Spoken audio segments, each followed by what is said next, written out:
सच्चिदानंदाय नमः। ओम पितृदेवाय नमः। ओम देवता पितृभ्यश्च महायोगिभ्य एव च नमः स्वहाय स्वधाय नित्यमेव नमो नमः। बोलो पितृश्वर भगवान की जय।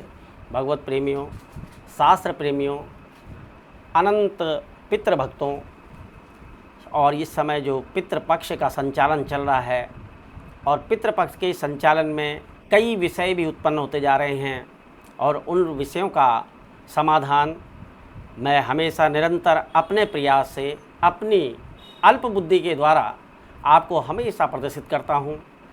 पितृ क्या हैं? पित्रात्रायते सपुत्रः। पुत्र के जो हैं अपने पिता के, अपने पूर्वजों के निमित्त जो कर्म को करते हैं वो पितृकर्म कहते हैं। शास्त्र कहते हैं और शास्त्रों का ये मत भी है कि 5 प्रकार के जो क्षेत्र हैं महापुण्य क्षेत्र, इनमें अपना श्राद्ध पिंड दान इत्यादि पितरों का करना चाहिए। तो पहले गया जी हैं। गया जी में अक्षयवट नाम के स्थान में खोए के पिंड से अपने पितरों का पूजन करके श्राद्ध पक्ष करना चाहिए। दूसरा स्थान है प्रयागराज जी, जहाँ गंगा यमुना सरस्वती का त्रिवेणी संगम है। वहाँ पर बैठ करके अपने पूर्वजों के, अपने पितरों का पूजन और यजन करना चाहिए, जिससे पितृ अत्यंत प्रसन्न होते हैं।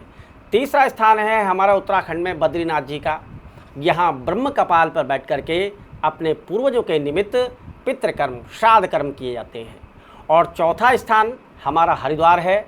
हरिद्वार में नारायण शिला के नाम से जो भगवान नारायण का हृदय स्थल है, वहाँ पर भी हम अपने पूर्वजों और पितरों का पिंडदान श्राद्धदान इत्यादि कर्म करते हैं। और 5वां स्थान है काशी वाराणसी में, जहाँ पर हम अपने पूर्वजों के निमित्त पिंडदान को करते हैं। इसे करने से पितृ अत्यंत प्रसन्न होते हैं। शास्त्र प्रेमियों, विषय ये आता है, कई विषयों को सुनने में आता है कि अब इन 5 स्थानों में से कहीं पर जा करके हमने अपने पूर्वजों का पिंडदान कर दिया और श्राद्ध कर्म किया है, तो क्या हम अपने घर में तर्पण श्राद्ध इत्यादि कर्म करना चाहिए या नहीं करना चाहिए? आपको मैं विश्वास दिलाता हूँ कि हमें अपने पूर्वजों का प्रति वर्ष जो है नियमित रूप से जब उनकी तिथि आती है अपने घर में उनका तर्पण पूजन इत्यादि अवश्य करना चाहिए। योगिनी हृदय स्तोत्र में कामाख्या तीर्थ में एक वर्णन है कि गया अंते वयुष्याद, कि गया के जो अंत में जो पिंडदान होता है वो स्वयं के लिए पिंडदान होता है। हे भगवत प्रेमियों, हे पितृभक्तों, गया के अंत के स्थान में जाकर के वो पिंडदान का जो कर्म किया जाता है वो अपने शरीर अपनी आत्मा के लिए किया जाता है। उसको करने के बाद आदमी की जो आयु होती है वो प्रति वर्ष में जो है 1 माह कम होती जाती है। इसलिए उस मनुष्य का पिंडदान इत्यादि कर्म नहीं होता है, जो स्वयं अपने जीवित अवस्था में जा कर के गया अंत में कामाख्या तीर्थ में जा कर के पिंडदान इत्यादि कर्म को कर लेता है। भगवत प्रेमियों, एक बहुत छोटा सा और सरल विषय है। बड़े शांत मन से अपने अंतःकरण से सोच करके देखो कि जब हमारे घर में मंगल कर्म होते हैं, शादी विवाह इत्यादि कर्म होते हैं, तब हम वहाँ पर अपने देवताओं के साथ अपने पूर्वजों का, अपने पितरों का नांदी श्राद्ध इत्यादि कर्म करते हैं।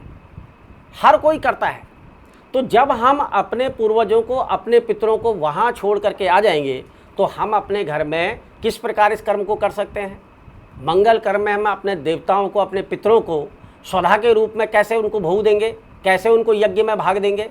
इसलिए हमें प्रतिवर्ष नियमित रूप से उनकी तिथि में श्राद्ध और तर्पण का कार्य अवश्य करना चाहिए। बोलो सच्चिदानंद भगवान की जय।